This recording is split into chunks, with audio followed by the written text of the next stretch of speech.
टिंकू अपने कमरे में बैठा है, लगातार हिक हिक हिक की हिचकी से परेशान है। हर आवाज के साथ उसके मुंह से रंगीन धुएं के गुबार निकल रहे हैं। तीसरी हिचकी पर धुआं घूमता है, एक छोटे चमचमाते ड्रैगन में बदल जाता है, जिसकी उपस्थिति विश्वास को धता बताती है। टिंकू की आंखें अविश्वास और खुशी के मिश्रण से चौड़ी हो जाती हैं, जैसे ही ड्रैगन चीखता है, नमस्ते, मैं हिकअप ड्रैगन हूँ, तुम्हारा हिचकी देखभाल करने वाला।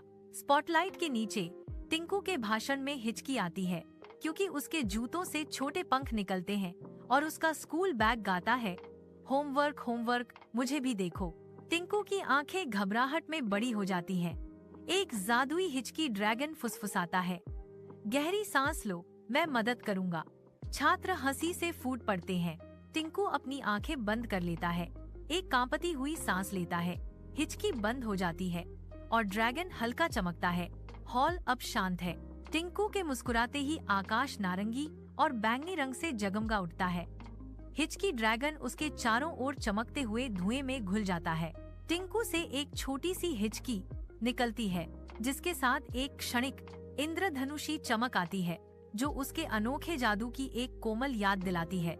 जादू सबसे अच्छा होता है जब आप खुद पर भरोसा करते हैं, एक आवाज फुसफुसाती है, जैसे ही टिंकू अपने विशेष उपहार को